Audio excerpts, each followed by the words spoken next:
Diyos. Mostly, we will get this wisdom from Proverbs 31. A good moneymaker works with her own hands. Dito ay dinidescribe yung isang babaeng uliran. Proverbs 31:13, with her own hands, she gladly makes clothes. Idiniin dito, her own hands. Ang isang tao nga asenso at dadami ang pagpapala, siya mismo gumagawa, siya mismo nagtatrabaho, hindi niya iniaasa sa iba. Ang kaya niyang gawin, lalo yung area na magaling siya sa paggawa. Verse 22, she does her own sewing and everything she wears is beautiful. So, a good moneymaker produces what she needs. Kung anong kailangan niya, ginagawa niya. Her produce and outfit is beautiful. Hindi lang basta ginagawa, maganda ang trabaho. Why? Beauty attracts money. Beauty attracts customers. Beauty attracts supporters and lenders and investors. Dapat maganda ang trabaho ng tao. Tinatanggal ng Kristiyano sa kanyang bokabularyo yung pwede na yan. Dapat husayan yan. Yan ang ating mga pangangatwiran. Of course, merong mga tao na minamasama nila, no? Yung maganda o yung maluho, kahit pa nga ito ay pinagmulan nito ay pagsisikap. Pero nakikita natin na ikinalulugod ng Panginoon ang pagiging mabunga. This woman, who is the ideal person to make money, produces surplus goods to sell. Hindi lang siya lumilikha ng para sa kanyang kapangangailangan, sobra pa doon ang ginagawa niya para meron siyang pangalakal, maibenta. Proverbs 31:24, she makes clothes to sell to the shop owners. Gumagawa siya ng sariling damit, gumagawa siya ng sobra para maitinda. She makes and produces beyond what she needs. Nakikita po natin yung prinsipyo ng maluwag na buhay. Ikaw ay nagtatrabaho, lumilikha ka ng kailangan mo, at lampas pa sa kailangan mo para meron ka pang maitinda. She invests. She plants. Yung ideal and godly moneymaker. Proverbs 31:16, she knows how to buy land and how to plant a vineyard. Marunong siyang mag-isip, marunong siyang mamuhunan, bumili ng lupa para tamnan. Hindi lang bumibili ng lupa para sa luho o para sa pagpapasarap lang o bakasyunan lang, para tamnan. In other words, pati ang pagbili niya ng lupa, pamumuhunan pa rin. Kasi pagkakakitaan pa rin niya yung lupa na yon. Hindi puro consumption ng iniisip, production ang laman ng isip ng isang taong luluwag, aasenso sa buhay. Proverbs 31:18, she knows when to buy or sell. Magaling siya sa timing. Itong lady of Proverbs 31, dapat yata nasa stock market, ano? She knows when to buy and when to sell. Pinapakiramdaman niya ang panahon, binabasa niya ang takbo ng mga pangyayari sa kanyang paligid. Alam niya kung anong dapat binibili sa ganitong oras at kung kailan naman ito ibebenta para siya ay may kita. A good moneymaker trades, nangangalakal, nagnenegosyo, and therefore brings home the goods. Proverbs 31:14, she is like a sailing ship that brings food from across the sea. Kamangha-mangha na ang ginawang example dito sa Proverbs 31 ng napakahusay na negosyante ay in the person of a woman. Samantalang male-dominated yung society noon, nakikita nyo rin ang attitude ng maraming Bible writers and prophets about women. That women, just like the men, are to be productive and must be allowed to be productive. So, pagka inuuwi niya ang mga kung ano-anong mga bagay-bagay na para siyang isang barkong na tumawid dagat at nangalakal, syempre ang uwi niya the best. Iba-ibang variety, the best of every land, the best of every culture, na-enjoy niya kasi marunong siyang maghanap buhay. She works hard.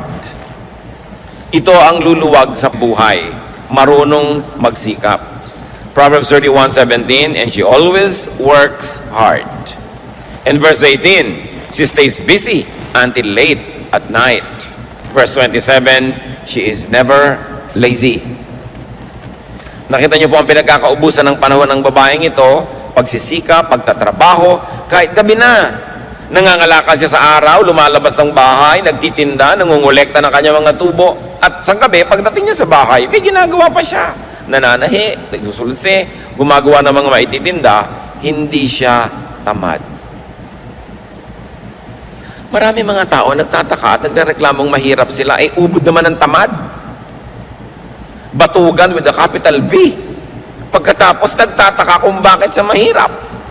Kung bakit pag may sakit siya, wala siyang pambili ng gamot. Kung bakit pag gusto niya magpakamatay, nilason ay hindi niya mabili. Wala naman siyang ginagawa sa buhay niya. Nagtataka pa siya. So nakikita po natin, ang ideal person na ito ay merong sobra na production. Hindi yung sa kanya lang, kulang pa. Ang tao habang nabubuhay, liban na lang sobrang tanda na, o sobrang bata pa, o sobrang mahina dahil sa kasakitan, ang tao dapat naghahanap buhay, kinikita ang kinakain niya. Hindi yung wala ka namang kinikita, nag-electric fan ka pa matulog. Hayaan mo nang pawisan ka. Di ba? Yung damit ka ng damit, gasos ng gasos, ang ginagasos ng damit, tubig sa paglalaban ng damit mo, kuryente sa pamamalansya, tapos pakalat-kalat ka lang naman, wala ka namang ginagawa, hindi bali ng lukot ang suot mo. Lumalaki lang ang gasto sa buhay. Ang kinakabit ng mga wax sa buhok ay kutakot-takot, pahingi pa na hingi ng pang-load, ang gusto pang cellphone, yung may folding bed sa loob, wala namang kita. Puro yabang. Yung mga ganon, ang mga nagugutom, o kaya yung mga ganon, ang sobrang kawawa, ang mga kamag-anak na kumikita dahil nakadagan, nakasipsip, no, ng dugo ng kapwa. Dapat, pinapayagan natin, tinutulungan at pinapalakas ang loob ng mga naghahanap buhay talaga. Paano ginagawa yon? Huwag istorbohin. Merong mga kamag-anak, may kaisa-isang nagtatrabahong anak, may sakit yung isa, yung pang may trabaho ang pa-absent din para mag-alaga. Ito na nga lang ang kumikita, ang daming mga walang ginagawang kamag-anak, yung kumikita pang inaabala. May mga babaeng walang ginawa kundi mag-text sa asawa at pauwi ng pauwi, nagtatrabaho yung asawa. Nananabik lang pala na may mga kasama. No? Libangin mo sa sarili mo, makipag-usap ka sa anino mo, makipag-chess ka sa anino mo, huwag mong istorbohin yung nagtatrabaho. Diba? Huwag lagi na lamang na pagka mayroong kinikita, pitasan ng pitasan at hingan ng hingan. Yan ang dahilan. Kaya marami po sa ating mga kababayan na wala ng gana na magnegosyo, mag-agrikultura, magmumuhunan, maghanap buhay sa dami ng nangingikil, sa dami ng humihingi, tinatamad na tuloy yung iba magtrabaho. Subukan niyo sa mga malalayong kanayunan, magtayo kayo ng negosyo, ang daming sumisingil ng buwis nyo at hindi lang yung gobyerno, ha? Maraming gusto humingi. Subukan mo magbiyahe ng mga gulay, ang daming humaharang sa 100. Pag karnaper ka, walang humaharang. No? So, napakaraming pabigat at pahirap sa mga gustong maghanap buhay. And many of our countrymen get demotivated na maging productive sila sa buhay. Parang sa mga kamag-anak din, nakakatakot umasenso dahil sa dami ng kakapit sa'yo, lulubog na kayong lahat. Napakahirap magpakita ng konting kaluwagan kasi marami agad mangungutang. Ang trabaho tuloy ng iba, kahit meron, daing ng daing. Kunwari, maparaming problema sa takot. Nahingan sila ng mga walang hanap buhay. Balikan natin itong babae na ito, na kinakatawan din ng sino man, lalaki man yon, na marunong maghanap buhay. She is positive. Sabi ng Proverbs 31:25, she is strong and graceful, as well as cheerful about the future. Yung cheerful about the future is translated by other versions as she can laugh at the days to come. Magaan siyang kasama, ng palangiti, maganda ang bukas ng mukha, at maganda ang pananaw tungkol sa kinabukasan kasi may naipon. Strength, grace, and cheerfulness are her hallmark. Why? Because she has enough. And not only that, those attributes are also attractive in business. Siyempre, ang gusto mong kadil sa negosyo ay yung masarap, magaan. Hindi yung lagi na lamang parang dinadaganan ng mundo ang problema niya. Ayaw mong nasa paligid ng ganitong tao. Hindi ko alam kung ba't may mga tao ang hilig-hilig dumaing. Samantalang ayaw mo naman siyempre sa taong paladaing, iniiwasan tuloy sila ng mga tao, lalo silang nawawalan. Definitely, this wonderful woman was not a complainer. Hindi siya reklamadora. Proverbs 31:26, her words are sensible and her advice is thoughtful. If you're going to attract income, if you're going to attract business, if you're going to attract good things into your life, you must have good sense, intelligence, and sound advice comes from you. Kasi magandang dagdag yun sa pagkatao. Sino ka ba naman para iwasan ng isang kanegosyo, kasosyo, o kaya binibilhan mo o binibentahan mo na bukod sa maganda ang produkto, maganda pa ang pagkatao at magaan kasama, masarap makita. Kaya lalong nilalapitan ng grasya. A sensible and a good money maker gives to people. Hindi niya sinosolo ang pagpapala, she gives to people. Tulad ng nakita natin sa Proverbs 31:20. She helps the poor and the needy. Palabigay. Nag-aalala at nag-iisip sa mga kapuspalad. She gives to the needy and the poor. Sabi ng Proverbs 19:17, he who is kind to the poor lends to the Lord, and He will reward him for what he has done. Ang matulungin, maawain sa mga dukha, sa mga maralita at mga nagigipit, ay para daw nagpapautang sa Diyos. Papayagan kaya ng Diyos na may utang siya sa inyo na matagal? Siyempre, babayaran kayo agad ng Diyos at sobra pa, alangan namang siya pang may utang na loob sa inyo. So, pag nagbibigay ka sa mga kapuspalad, daig mo pa ang nagpapautang sa Diyos. Ibabalik niya agad. At kung hindi mo man maramdamang ibinalik, isipin mo na lang, saan mo namang kinuha yung luwag mo doon sa mahirap? Hindi ba sa Diyos din ang galing? Nauna na, baka na-advance. Yung mga iba nagsasabi, ba't gumagawa ko ng mabuti, wala pang ibinabalik ang Diyos? Baka naman na-advance na sa'yo. Naghahantay ka pa ng iba, nauna na palang ibigay sa'yo. Along with hard work, this is the best insurance against poverty. To be a good giver. Kasi ipinapangako naman sa Biblia, lahat ng tanim may ani. Kung hindi man sa exact person na tinulungan mo yung ani, may ani yun sa iba. O kaya kahit wala ka pang anihin, saan mo naman kinuha yung tinanim mo? Again, na-advance na yon. A godly money maker is a good giver. You make a lot of money not only for yourself, but so that you will have much to give away. Very, very godly purpose. Also, she gives to or pays the deserving. Lagi tayong nag-iisip to give to the needy. Nakakalimutan natin to give to the deserving, or at least to pay the deserving. And this woman pays her production partners. Hindi lang sa needy. Marunong siyang magbayad sa trabahador. Marunong siyang magbigay ng parte sa kanyang mga investors. Hindi niya sinosolo ang kita. May mga tao na bibigyan ng Diyos ng pagkakataon na kumita, pero sinosolo.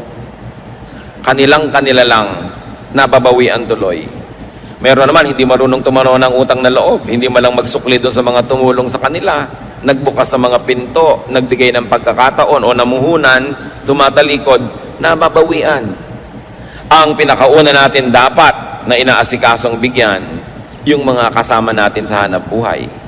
Kung kayo ay namumuhunan, edi yung mga trabahador nyo, mga tauhan. Deuteronomy 24:15, tungkol sa pagbabayad ng trabaho, pay him his wages each day before sunset, because he is poor, and he is counting on it.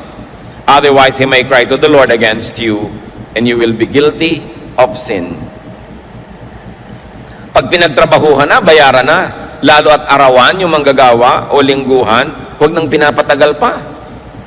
Nakita nyo ang kawawang si Sisa sa Noli Me Tangere? Nagpuyat para manahe, nung kanyang i-deliver, hindi nagbayad ang donya, saka na lang daw, dahil ayaw niyang bumangon mula sa silyon. Samantalang napagtrabahuhan na ng tao. Galit ang Diyos sa mga namumuhunan na hindi nagbabayad agad sa kanyang mga trabahador. James 5:4, look, the wages you failed to pay the workmen who mowed your fields are crying out against you. The cries of the harvesters have reached the ears. of the Lord Almighty.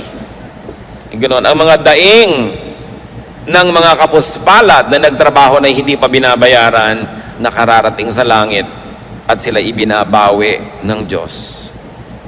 Ang mahusay maghanap buhay, mahusay magbayad ng kanyang mga trabahador. Mahusay din siyang magbigay ng parte sa kanyang mga investors. Mahusay siyang magbigay ng produkto sa kanyang mga customer. Lahat nakikinabang pag sa kanya nakikipangalakal. Kaya binabalik-balikan siya, kinakawilihan, lalong yumayaman. Hindi yung mga one-shot deal lang na nang detenggoy ng kapwa, iniisahan nila yung kapwa, tuwang-tuwa sila, pero wala nang babalik. At siyempre kakalat yung balita, at kung hindi man, wala bang Diyos na nakatunghay sa lahat ng ating transaksyon? Ang mahusay maghanap buhay, lalo't namumuhunan, lets her workers rest. Pinagpapahingan niya ang kanyang mga manggagawa, hindi lang ito para mga makina. Exodus 20 verse 10, on the seventh day you shall not do any work, nor your manservant or your maidservant. Ito lang ang commandment na talaga namang napaka-thoughtful sa mga manggagawa. Pinagbabawalan yung mga among magtrabaho pagka araw ng pangiling. Bakit? Siguradong pag nagtrabaho sila, madadamay ang mga tauhan nila lahat. Alam nga naman nagpapahinga yung tauhan. Tapos yung boss nagtatrabaho. So pinagbawalan ng mga boss magtrabaho at idiniin at nilinaw, pati ang inyong mga katulong, mga kasamahan, manggagawa, huwag nyo silang pagagawin.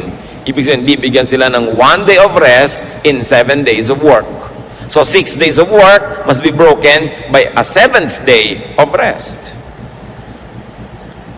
It's a command with the working class in mind. Napakabait ng Diyos. Marami pong mga nilikhang mga Diyos at Diyos-Diyosa ng iba't ibang mga kabihasnan, makamayaman lang. Puro mga pang-uuto at panggigipit sa mahihirap ang katuruan ng relihiyon. Pero itong Diyos na ito na gumawa ng 10 Commandments, mahal niya mga manggagawa. Tiniyak niya na kasama sa pinakamataas niyang mga kautusan ang pahinga ng mga manggagawa. So kung may mga masisipag tayong mga money makers, mga kapatid, lalo't kamag-anak nyo ito, kaibigan, huwag dalain. Huwag naman nating dadalain ang palabigay. Kung kayo yung manggagawa, binibigyan kayo ng pahinga, kinabukasan, absent pa. Abuso na yon.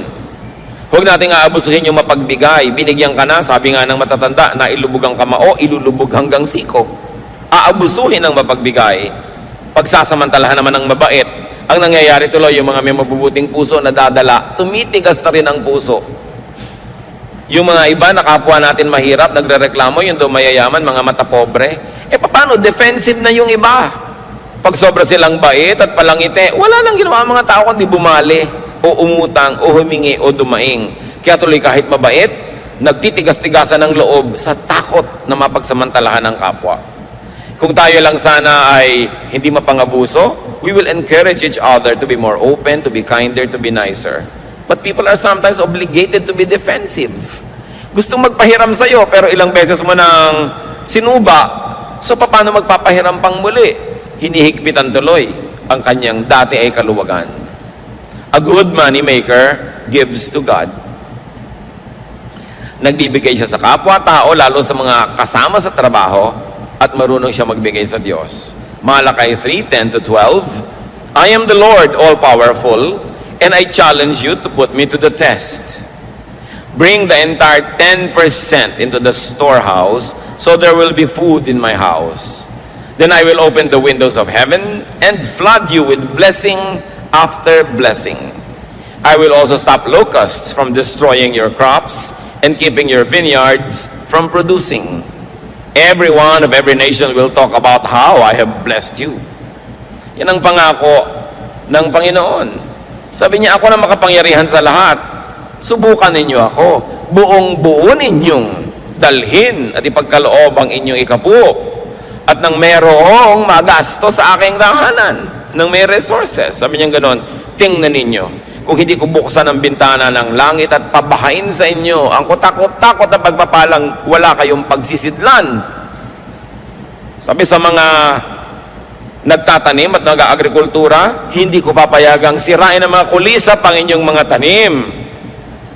Pabubungahin ko ang inyong mga itinanim at hindi ko hayaang malaglag ang mga bunga nito nang wala pa sa panahon. Pag-uusapan kayo ng lahat, pagtatakahan kung bakit blessed na blessed kayo. Pero ito lang ang sikreto, sabi ni Yahweh, give the entire 10% into the storehouse.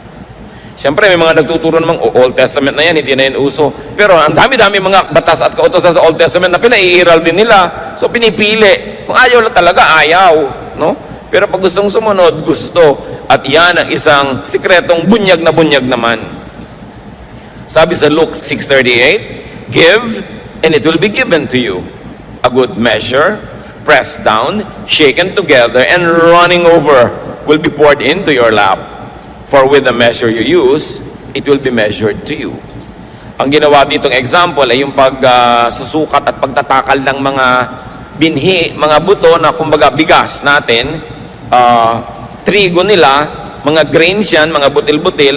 Pag bumibili ka, pag magaling ang pulso nung nagtitinda, ang galing-galing niya maglagay ng mga grains na yan, doon sa takalan, doon sa salop, maluwag pala, maraming air spaces between. Kaya pag tinagtik mo ng tinigtik yun, lulubog ng lulubog, hindi pa pala puno talaga. Pero sabi ng Panginoon, sabi, magbigay kayo at ganun din kayo bibigyan. Tama ang sukat. Tiniktik, niliglig, siniksik. Hindi dinaan sa bilis. Halos daganan pa, tapakan para talagang lumubog, at tapos yung natitirang nakulang na naman, pupunuin na naman. At sabi, hindi lang yon, umaapaw pa. Ganun ang sukat. Tapos malinaw ito mga kapatid ha, for with the measure you use, it will be measured to you. Gusto nyo pala ganun, siksik, niliglig, umaapaw ang bigay sa inyo ng Diyos, ganun din ang pagbibigay sa Kanya.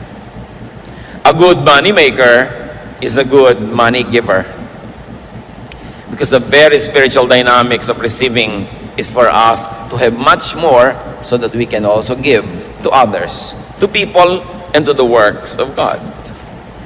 What is the lifestyle of a godly money maker? Pag makadiyos, pinagpapala, lumilikha ng maraming mga kayamanan, anong uri ng pamumuhay mayroon siya? Sabi sa Proverbs 15:6, the house of the righteous contains great treasure. Malinaw. Pag nalulugod sa iyo ang Diyos, masipag ka, naghahanap buhay ka, at matuwid ang iyong puso, mapupuno ang bahay mo ng maraming mga kayamanan. Magagandang mga bagay na minamasama naman ng mga hindi kumikita. Many people who do not make enough demonize a hardworking and a godly planter for his good harvest. May mga Kristiyanong na-offend pag may mayayamang mga Kristiyano na nagbabakasyon ng first class, sumasakay ng first class, gumagastos ng first class. Sinabi na nga, kung righteous ka at marunong ka maghanap buhay, your house will contain great treasure. Hindi dapat yan ika-offend ng mga walang-wala. Madalas yung offense na yun, inggit no? Huwag natin na sina-sour grape. Yung parang isa kang bear, meron kang pinipitas na grape, hindi mo maabot, at dahil hindi mo maabot-abot, sabi mo, maasim naman yan, wag na lang. Yung pinagmula nung kasabihan na sour grape. So yung mga hindi yung mayaman, pinapasama nila yung kayamanan. Masama yung mayaman, ayoko maging mayaman. Tapos saan kaya makautang dito? Ang dami ko nakikitang Kristiyanong ganyan ang aarte, parang ayaw yumaman, ayaw ng pera. Wala namang ginawa kundi magdilihensya. No? Yung huwag tayo mag-inarte. Gusto natin ng kayamanan. Ngayon, kung ayaw nyo maging masama, di pamigay nyo. O kaya, huwag nyong kitain sa masama. Pero mabuting maraming kinikita, ayaw mo manggastahin, may pamimigay ka.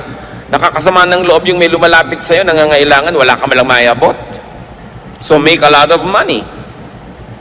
What is the lifestyle of a godly money maker? She is comfortable, secure, and cheerful. Proverbs 31:21, her family has warm clothing, and she doesn't worry when it snows. Pag dumadating yung taglamig, lalo doon sa Israel na may yelo, may snow sa ibang bahagi, syempre walang inimpok, ninenervyos. Wala kang pagkain sa bahay, tas may bagyo. Sasabi, babagyo, 3 araw, 5 araw, wala kang bigas, nakakanervyos talaga yun. Diba? Pero sabi, itong kinalulugdan, masipag, matyaga, mahusay ang mga style, wala siyang pinapangamba naman yung weather. Ngayon, bago tayo malito mga kapatid, may mga makadiyos, masipag, wala pa rin pera. No? Dapat nating isipin kung bakit. Bakit? Kung makadiyos ako, masipag ako, bakit wala pa rin ako? Kasi kadalasan yung pinagsisipagan natin, kahit 1,000 taong ka magtrabaho doon, hindi ka naman talaga aasenso dahil sobrang liit ng kita doon. So you don't only work hard, you have to work smart. Titingnan mo, ito bang nakalagyan ko na ito na trabaho o profesyon, maahahango ako sa buhay kung masipag ako. Kung wala kayong nakikitang pag-asa, dead end yun. Dapat lumipat kayo na ibang magagawa sa buhay. Be more creative. Create more. Kasi maraming Pilipino masipag talaga. Pero yung pinagsisipagan nila parang dead end. Parang wala namang makikita kang asenso dun sa lugar na yun. Maliban na lang, maging creative sila and reinvent the profession or reinvent their style to make more money. Proverbs 31:25, this godly businesswoman, she is cheerful about the future. Yun yung pinag-usapan natin, she can laugh at the days to come. Sino ba ang pwedeng tumingin sa kinabukasan na may kasamang ngiti? E di yung may ipon. Lalo naman yung may ipon na patuloy pa rin kumikita. At ito ang challenge sa ating OFW phenomenon. Maraming kumikita, mababasa nyo sa dyaryo, buwan-buwan, bilyon na dolyar ang pumapasok sa Pilipinas. Pero marami naman sa ating mga OFW, matanggal sa trabaho o umuwi, after 6 months, gutom na naman. Paano marami doon sa pamilya, walang inatupag kundi gumasta. To consume and consume and consume. Remember this Proverbs 31 lady? She buys a piece of land to use it in agriculture para may kitain. Hindi yung bibili ka agad ng kotse. Pag may kotse ka, puro gasolina yan. Anong kita mo dyan? Puro gastos. Pag bumili ka agad ng bahay, edi gastos din yon. Lalo't inutang mo pa. Hindi isipin, paano kaya tayo mamumuhunan para tayo ikumita, para kung umuwi na si OFW, patuloy pa rin tayo yung kikita. Hindi nakaasa tayo ng nakaasa sa sweldo, agad na agad, hindi pa nga kinikita, nauutang na, dahil walang ginawa ang pamilya, kundi mag-consume, consume, consume. We must produce. Lagi ko na lang sinasabi yung proverbial kawali and kalan. Bumili ka lang ng isang kawali at isang kalan na debomba, bumili ka ng isang piling na saba, lagyan mo ng konting asukal, iprito mo, banana Q. Yung kanina ay 50 pesos mo, magiging 75 o 100 pesos. Eh hindi ang iniisip ni Mrs. yung bumili ng kawaling 500,000 ang isang set. Yung pwede mo nang tirhan sa mahal. No? Kasi yung isang kumare niya, mas maganda rin yung kaldero doon. Wala ka namang mailuto. At napakarami ko nang nakitang ganyang kaldero na biglang nasa sanla pagkatapos. Ano? Dahil hindi naman masustain. Bibili ka ng ganun, sustainable ba? Kaya mo bang isustain na yan o hindi?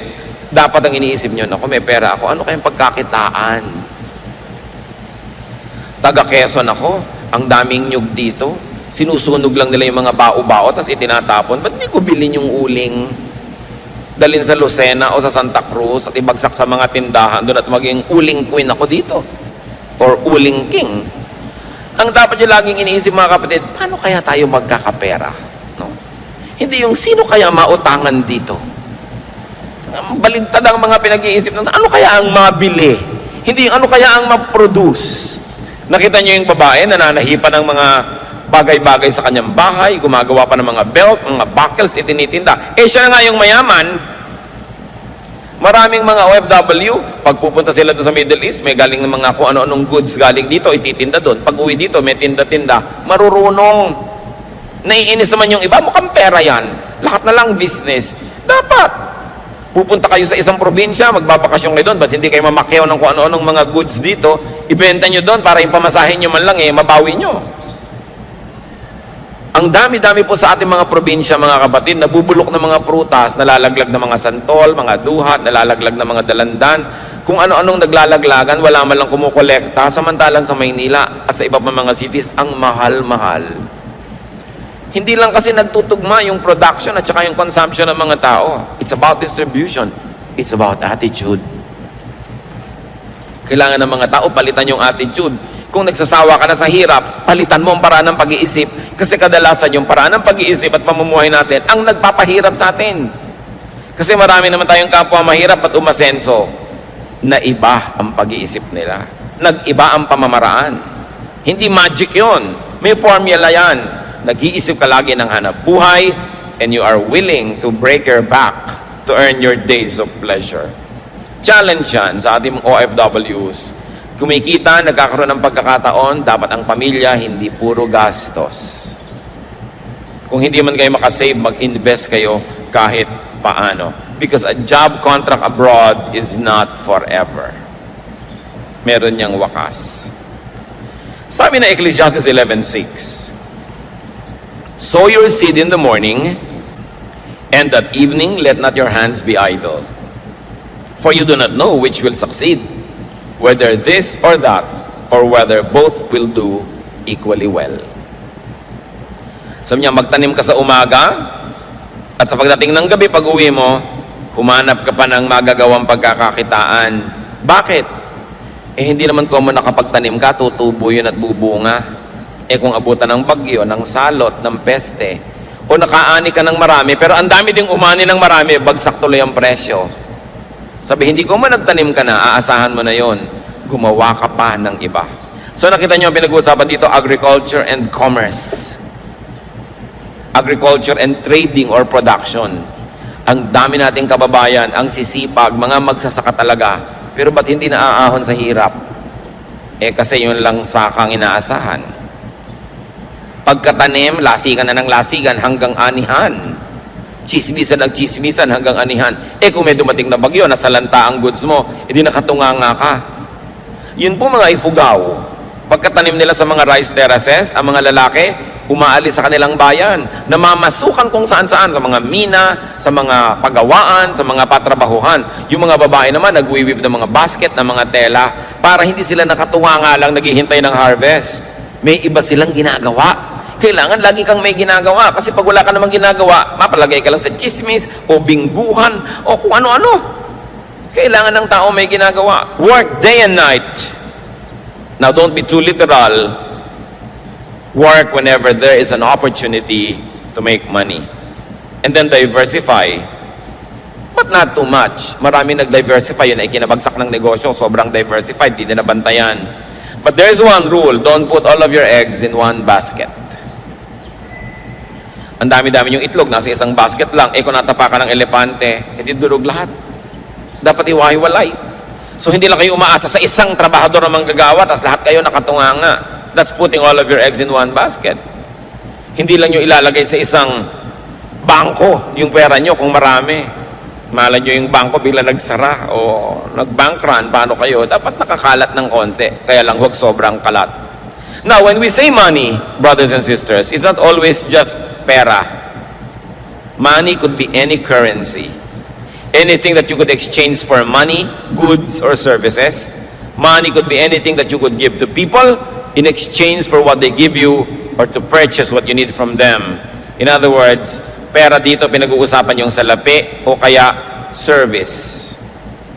Kung minsan wala kang perang pambili ng gusto mo, pero may dalawa kang kamay, may paa ka, may katawan ka, pwede mong kitain yung gusto mo sa pamamagitan ng paglilingkod. Gusto mong kumain, tapos mamalimos ka, bakit hindi ka tumanggap ng labada? Bakit hindi ka kumatok sa bahay-bahay? Meron po ba kayong papalabhan? Meron po ba kayong kotseng pahuhugasan? Meron ba kayong ipalilinis na garahe? Diba? Meron ba kayong mga tulya at talabang gusto yung tanggalan ko ng putik? Maglingkod kayo, huwag kayong manghingi. Ang nanghihingi lang yung sobrang matanda, sobrang bata o may sakit. Pag nagtatrabaho ka, you earn your keep. So work. Marami pa po mga kapatid, yung nagbibigay ng magandang payo o guidance, trabaho yon. Kayo naman nagpa-counsel, huwag kayong magmaang-maangan, magregalo naman kayo sa counselor. No? Pag bumupunta nga kayo sa psychiatrist, ang mahal-mahal ng bayad nyo. Pagka mga pastor yung nagka-counsel, TY. No? Samantalang binuntunan mo na takot-takot ng problema, hiningahan, nagpadalangin ka pa, nag-fasting pa para sa iyo yung tao. Samantalang ni isa man lang chiko, wala kang dala. Kayo nga nagpapa-counsel, huwag kayong dumadating ng wala ni bit-bit ni ano. Diba dahil kuminsan yung counselor nyo, sumasama na rin ang loob dahil iniisip niya, hindi man lang ako naaalala, hindi man lang ako naiisip, parang baliwala ang ginagawa ko. Kailangan thoughtful kayo. Yung mga tao nagbibigay sa inyo ng inspiration, encouragement, even entertainment or companionship, dapat may sukli. So kung halimbawa, wala talaga kayong kapera-pera, meron naman kayong may kayang kamag-anak, sabihin nyo, o ano, gusto mo ba samahan kita sa mga biyahe mo para hindi ka nag-iisa, hindi ka naiinip, may taga-abot sa iyo ng kortal pag masakit ang ulo mo. So, merong kapalit, hindi ka lang hingi ng hingi. Maraming tao po gumagawa sa atin ng mabuti, lagi tayong ipinapanalangin. Currency yun, dapat suklian nyo rin sila. Papray ka ng papray, tas wala ka malang binibigay ni ano. Diba? Pag-pray nyo ko, lahat na lang ng problema mo, itatambak mo, ite-text mo, i-email mo, tas wala ka man lang maibigay ni Guyabano. Kailangan marunong ka kasi laging exchange ang buhay. Marami po sa atin nagdarahop kasi hindi tayo marunong magbayad. Kuha lang tayo ng kuha. Ayaw ng Diyos doon eh. Gusto niya, laging marunong tayo magpalit. Kaya kuminsan sa atin, nagtataka tayo, ano kaya ang dahilan ba't ang hirap ko? Baka kasi lahat din ng taong nadadapuan mo, pinaghihirap mo. Kaya bumabalik sa iyo yan. Hindi ka blessing sa mga tao. Kahit wala kang kapera-pera, may magagawa ka para sa isang tao. Pupunta po ako sa bahay nyo, sa shining ko lahat ng sapatos nyo, dahil puro yata mga gas-gas na yung mga sapatos nyo. O di may blessing kang nagawa sa tao. Hindi yung hihingi ka lang. Kahit ka mag-anak mo, kahit kuya mo, kahit bayaw mo, nanay mo, tatay mo, meron ka dapat ipalit. Lagi. Hindi mo siya binibili. Gusto ng Diyos, nagpapalit tayo. Nagsusukli. Para kinakatuwaan ka at pag natuwa sa'yo, bukas, maaalala ka na naman niya. Hindi pag nakikita ka na allergic yung tao, pinapantal. No? Dahil daig mo pa talaga ang allergy. Pag dumadapo ka sa tao, nahihirapan siya. You know, you can never run out of money or currency or barter goods. Magaling kang magluto. Bakit hindi ka mag-offer? Ipagluluto mo yung isang ginang na laging busy. O lulutuin mo sa bahay mo, de-deliver mo na lang sa bahay niya. Tapos, ang bayad sa'yo, o 1/4 ng niluto mo, di libre na yung pagkain yung pamilya. Hindi lagi kang nakatunganga. Ang daming nakatunganga sa bayan na ito. Kaya nagtataka pa na bakit mahirap yung bayan. Ang dami talaga nakatunganga. Hindi ka mawawalan, kapatid, ng pambayad o panukli o pambigay kung willing ka lang. Lagi tayong merong pwedeng ipalit. And remember, you could never be fruitless or useless, unemployed or idle if only you would decide dito. Dapat gawin natin yun na pananaw. Maglaro kayo ng sungka. Sa mga naglalaro pa ng sungka, hindi ba lagi dapat may subi? O ayan, magsusubi ka, tsuk, naglagay ka sa bahay mo. Hindi yung pwedeng ikot ka lang ng ikot, wala ka inilalagay dun sa bahay. O, subi, ganun. Para meron kang naitatabi. Alam nyo, sabi ng isang may doktorado sa anthropology, yung sungka daw, ang sinaunang computer ng mga Pilipino. Talagang taga-compute. May nagsasabi pa na yung abacus daw ng China, apo lang ng sungkahan. At meron pang nagpapatotoo na only in the recent past, maraming mga tindera sa probinsya gumagamit ng sungka pang compute ng mga sukle at bayad. Ang mga sinaunang Pilipino po ay mga negosyante. Hindi sila katulad ng mga sinasabi ng ibang ngayon na mga tamad daw. Mga negosyante, mga importer and exporter, at very good ang credit standing. Alam natin yung napakarami mga sasakyang dagat galing China at galing sa ibang bansa na dumarating dito para makipangalakal sa ating mga ninuno. At ang ating counting system, very elaborate, ha? Sa bawat isang zero, meron tayong dinadagdag na salitang po, 10, 20, 30, diba?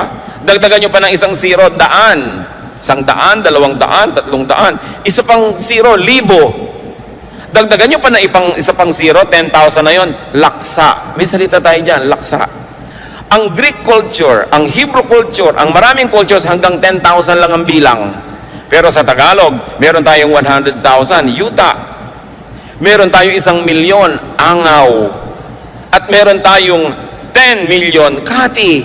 Meron tayong 100 million, bahala. At meron pang 1 billion, gatos. Ang daming magbilang ng mga Pilipino noong araw. Diba? Talagang mahusay magbilang. At sinasabi nila, yung unang pera sa China, kauna-unahan, yung sigay, yung pangsuka natin na shell, dito mga galing lahat. Na napakalaki daw na mga kalakalyang sigay na yan na ine-export natin to China, kaya marunong magbilang yung mga Pilipino, kaya may sungkahan. No? talagang mahusay mag-count. Nawala yon because of colonialism. Nung inangkin ng mga Kastila ang mga lupain, pinagtatrabaho lang yung mga tao bilang mga kasama. Nagtatrabaho ka, hirap na hirap ka, sa iyo yung trabaho, doon sa may lupa na kumamkam yung ani. Kaya daang-daang taon na wala ng gana ang tao magtrabaho. Kasi kahit anong sipag ang gawin mo, mahirap pa na ang ending mo. So ba't ka na lang daw magpapakahirap? Pero dapat na natin baguhin yung pananaw na yon. Nakasama sa ating kabihasnan yung pagbibigay ng kalakal sa iba't ibang tao. Ikaw na lang yung taga-bili, taga-utang at taga-hulog. Kailangan marunong mangalakal. And as you grow old, continue being precious and useful and functional. Your goal, believer of God, is that you should be a lender, not a borrower. Magandang mga pangarap yan at magandang plano sa buhay. Planuhin yung tagapagpahiram, tagabigay, hindi mangungutang. Ano ang pangako ng Diyos sa bayang sumusunod sa Kanya? Deuteronomy 15:6. For the Lord your God will bless you as He has promised, and you will lend to many nations but will borrow from none. Isa dapat yung katangian ng makadiyos na masipag na pinagpapala, nagpapahiram pero hindi nang hihiram, nagbibigay hindi nang hihingi. Yan ang magandang goal. Hindi yung paggising sa umaga ang hinahanap sinong madidilihensyahan. Mga manginginom na iinom lang ng alak humihingi ng kontribusyon sa dumadaan. Ba't di nyo inumin yung tubig sa kanal? Wala pala kayong pambili ng alak. Di ba? Puro pabigat sa kapwa ang iniisip. Mga kamag-anak na pagka may party, mag-iinuman, tas lahat ng kamag-anak ko hihinga ng pambili. Mga ugali na nagpapahirap at nagpapalala sa mga kanser ng ating lipunan. So huwag yung sino kaya ang mautangan o mahingan. Kung kayo mga bata pa hanggang ngayon, mga magulang na bata pa, magplano kayo na pagdating ng panahon, hindi nyo kailangang umasa sa bait ng inyong anak o manugang. Iplano nyo rin yon. Pero yung mga ating mga tatay at nanay na tumanda na nung araw talagang binibigay mo lahat, inaasa mo sa iyong mga anak, abay yung mga anak na yan, dapat talagang tupdin ang inaasahan sa inyo. Itaguyod ang mga magulang who gave you everything. Pero yung mga nagsisimula pa lang ngayon ang mga maging magulang at bata pa, hindi kayo nakakatiyak pa, itataguyod kayo yung mga anak. Dapat meron kayong isinusubi, kumbaga sa sungka, para rin sa inyong sarili. Kung minsan ang bait-bait ng anak nyo, ang napangasawa, masama ang ugali, o paano yun? Kailangan, hindi mo iniaasa ang iyong pagtanda sa kabaitan ng iyong kapwa, anak mo man yun o manugang. Pero sa mga matanda na ngayon, uso talaga nung unang panahon, lahat binibigay sa anak. Kaya yung mga anak ngayon, matatanda ng magulang nyo, tangkilikin nyo sila ng husdo. Ang aking payo ay para doon sa nagsisimula pa lang, ng mga bata pa, pwede pa kayong gumawa ng paraan para magsubi. Kailangan meron kayo nakatabi sa sarili. Kung pwede kayo may mga insurance policies, meron kayong mga health insurance, para kung nagkakasakit kayo, ang inaatupag nyo lang paano gumaling, hindi yung paano magbabayad. Malakas magpalala ng sakit yung mga bills. Kaya kailangan pinaghahandaan. Sa mga tumatanggap naman ng support, be grateful and thankful and expressive. Kailangan pleasure tayong puntahan because there's a basic human nature. Anything pleasurable, we like to repeat. Anything unpleasurable or painful, we avoid repeating. So pag lagi kayong dinadalaw, alam nyo na yon, masarap kayong puntahan. Pag hindi kayo naaalala at pinupuntahan, baka hindi masarap na karanasan. Tuloy nakapangingibabaw na yung iba nilang problema o katamaran o ibang mga gagawin. Pero kung masarap kayong puntahan, ipaglalaban niya na puntahan din eh.